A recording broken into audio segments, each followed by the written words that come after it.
Enfoque al pie del tiempo con Socorro Díaz.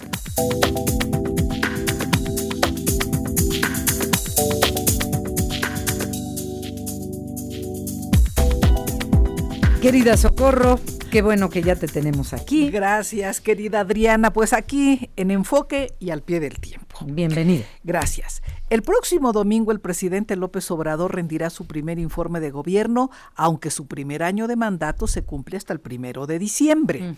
Lo hará porque así lo establece la Constitución y lo hará con sombras y luces como suele ocurrir en el ejercicio del poder público. Gobernar no es decidir entre lo bueno y lo malo, sino casi siempre entre lo malo y lo menos malo. Lo malo y lo menos, sí. Entre los hechos que se acercan a lo positivo están los programas sociales, como el apoyo a los jóvenes para que estudien y trabajen y la pensión universal para los adultos mayores. Esos programas y otros, como Sembrando Vida, esto es árboles en regiones deforestadas, apoyos al campo, explican los índices de popularidad del presidente con los que llega a este primer informe de gobierno. Es cierto que también esas acciones tienen defectos, pero deberán corregirse en la medida en que se crucen los bancos de datos de las instituciones para, por ejemplo, evitar que algunos viejitos sigan recibir nada, sobre todo en regiones rurales e indígenas, mientras otros tienen la posibilidad de recibir doble, sobre todo en las ciudades y cuando son pensionados en activo. Hay que cruzar, hay que verificar las plataformas de datos y corregir. Con el transcurso de los meses, el propio presidente creo que ha temperado su optimismo desbordante cuando dice, y que cuando dice vamos requete bien, tiene un gesto de sarcasmo. Ha disminuido las diatribas a sus críticos, ha entrado en negociaciones con empresarios para evitar conflictos mayores y ha reconocido áreas de gobierno que tienen severas deficiencias, las que se arrastran ciertamente de muchos años atrás, pero también las generadas por la ignorancia, la soberbia y los prejuicios. Que la pasión de mandar no ciegue a los responsables del gobierno es deseable. La salud, la seguridad y la economía están como desafíos presentes y son temas, como el propio presidente López Obrador reconoció, que ya no se vale seguir atribuyendo a herencias del pasado, porque son varios los actuales funcionarios que han puesto su granito de arena o sus ladrillos completos para acrecentar los conflictos heredados. Sí es cierto, y se ve también, se percibe inexperiencia y en algunos casos hasta ineptitud, temas burocráticos que impiden la repartición de las quimios y los medicamentos para los niños con cáncer. Este es un tema. El funcionamiento del Sistema Nacional de Salud ha empeorado en lugar de mejorar. Sí, claro. Con las llamadas medidas contra la corrupción y las compras consolidadas, y la política de austeridad. Aquí señalé... Ahorros malentendidos. Así es. Aquí señalé hace semanas, que los consorcios farmacéuticos son los más poderosos del mundo después de los fabricantes de armas. Las acusaciones contra ellos en materia de abusos y corrupción, la decisión de concentrar todas las compras, casi todas de medicamentos, en una sola área, y las investigaciones para sancionar sin orden y concierto a algunos fabricantes instalados en México han generado desabastos de medicamentos en prácticamente todas las instituciones de salud, desde vacunas contra el sarampión hasta estas medicinas costosísimas, como lo acabas de mencionar, para atender el cáncer en niños. Mira, ya sospeché por dónde ibas en ese tema. Sí, reprochabilísimo. Las manifestaciones esta semana de padres desesperados porque a su niña, a su niño de 3, 4 años, 7 años, 10 años, les han suspendido el tratamiento porque el hospital especializado no recibe una medicina específica, no solo merece la solidaridad y el apoyo de los mexicanos, de todos, sino la exigencia de que se sancione a burócratas irresponsables, claro, recién llegados, soberbios e ignorantes, como por ejemplo algunos de COFEPRIS, que ordenaron dizque asegurar, que en realidad es incautar instalaciones de una empresa fabricante de medicinas sin antes tomar la decisión de abastecer de manera suficiente, yo diría hasta de sobreabastecer los almacenes de los hospitales de ese y otros medicamentos indispensables para salvar vidas. Con la vida humana no se juega. No. Y con la vida de los niños menos, porque ellos son el presente y el futuro de México. Sí. Esas cosas no se valen. Tienes toda la razón, presente y futuro. Y todavía, y a eso agreguémosle, yo lo comentaba aquí ayer, yo lo digo, no te lo endoso a ti. Sí. La insensibilidad de las declaraciones del propio secretario de Salud diciendo, no es una emergencia, como no es su hijo el que está esperando la quimio, ¿verdad? Sí. No pasa nada si no se le da en algunas semanas. Mira, yo creo que y la angustia de los padres, él es médico, no lo puede entender un padre de familia. O sea, son declaraciones insensibles. Sí, estoy de acuerdo, carga tú con ellas. Porque yo tendría que decir otras cosas. Además, y peores, creo. Sí. Así que mejor ya te dejo terminar. Debo decir además algo importante, Adriana. El desabasto de medicamentos específicos también se ha extendido a diferentes regiones del país. No solo implica a los derechohabientes o beneficiarios de las instituciones públicas de salud. Hay carencias de medicamentos en diferentes regiones de México.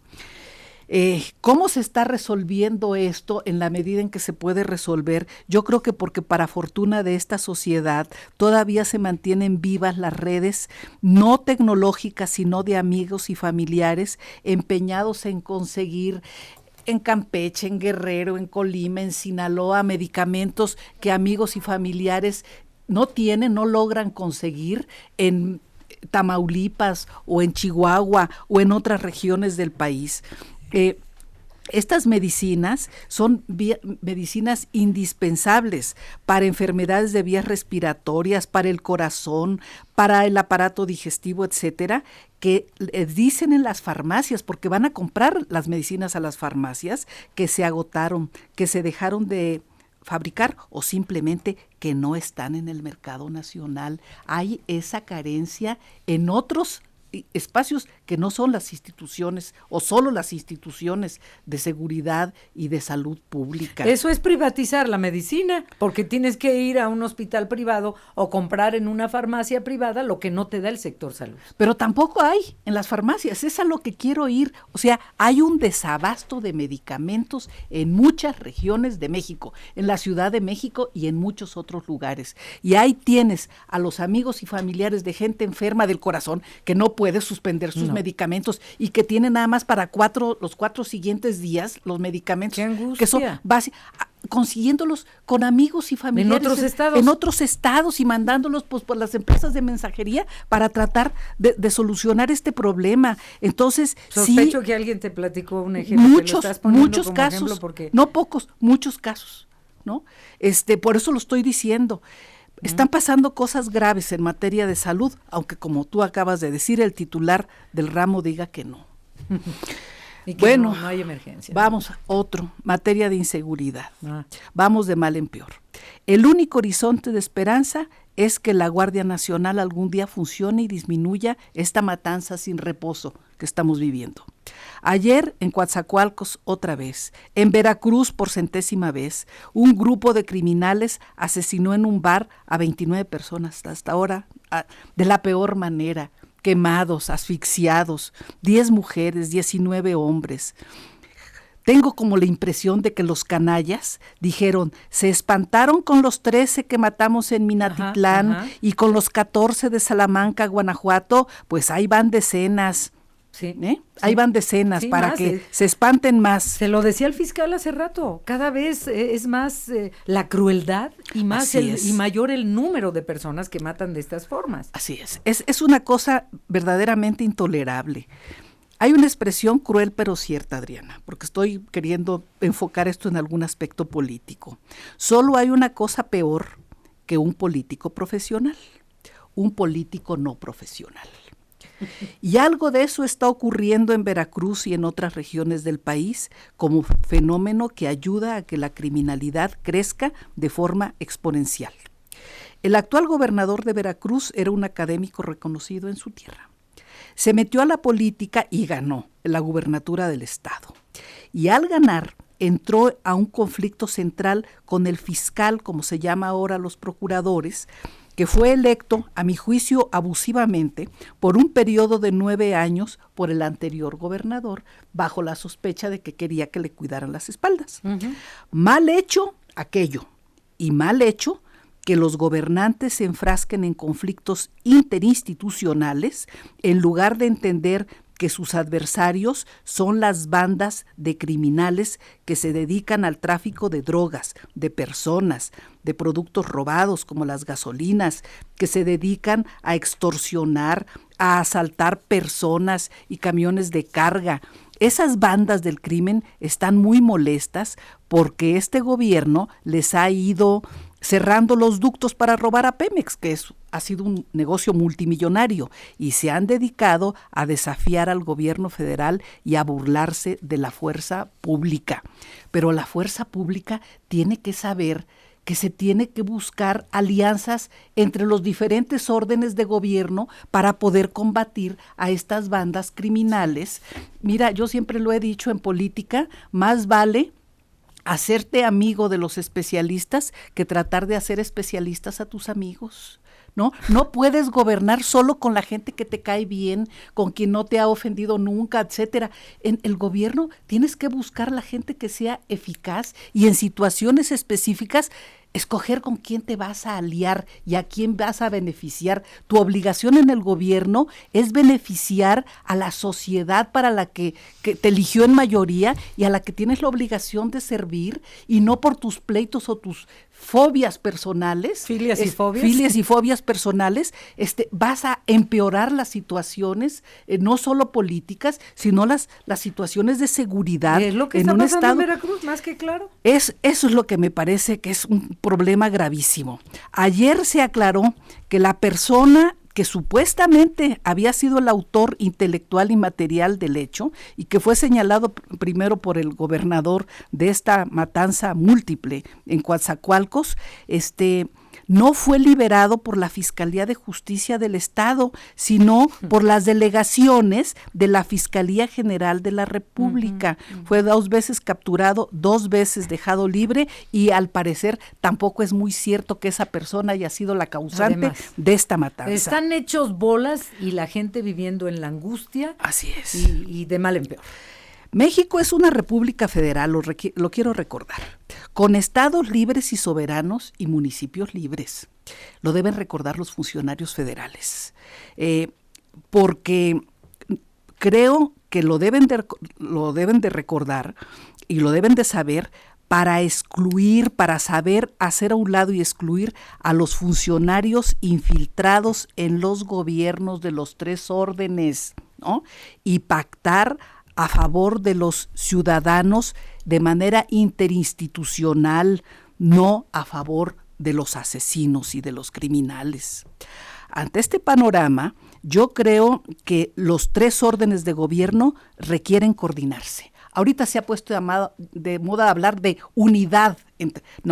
Los órdenes de gobierno deben coordinarse entre sí. Lo que les pedimos es no que se amen ni que se unan, sino que se coordinen, porque esa es su obligación y están los reglamentos y las leyes que los obligan a coordinarse. Y tienen que hacer buena política entre sí. Es una exigencia del Estado mexicano para poder lograr restablecer el orden, aplicar la ley y vencer a la delincuencia, Adriana. Creo que tenemos derecho a decirles, no queremos que se unen o se aman. Coordínense en favor de todos nosotros. Aunque se caigan gordos. Aunque se caigan mal, sí. ¿no? Eso es irrelevante, ¿no? ¿Qué le importa a los veracruzanos? Las filias y fobias exactamente entre el fiscal y el gobernador. Y sí, fue elegido un gobernador con mucha simpatía y un académico, un hombre bueno, pero también la ineptitud es corrupción. Sí, y yo creo que, lo voy a repetir, que la pasión de mandar no ciegue a los funcionarios. Su obligación es servir a México y a la sociedad mexicana. Esa es su primera obligación. He dicho. No dejarle abierto el camino a los criminales, he dicho. Has dicho. Y dicho muy bien. Bueno, muchas gracias. A ti, querida Socorro. Sí, caray. Perdóname, pero a no, veces sí me te enojo. veo así que... Dice Diego Escudero, te sigo escuchando sobre lo de Cuitla. Cuitláhuac. Y el fiscal, un pelito de colores. Si no estás conmigo, estás contra mí y mis morenitos. Qué falta de profesionalismo de todos, pone con mayúscula. Necesitamos soluciones, no pleitos de fiesta. Dice Diego Escudero, que nos está escuchando ahora. Gracias, Diego. En medio de tragedias. Sí. Pleitos de fiesta en medio de tragedias. Exactamente. Querida, gracias, buenas tardes, que te vaya bien y tenemos que esperar toda una larga semana para volver a tenerte aquí. Así es. Aquí de lo vemos. Bueno, poco. Muchas gracias. A ti, querida Socorro Díaz, al pie del tiempo, vamos a una pausa, es breve y regresamos.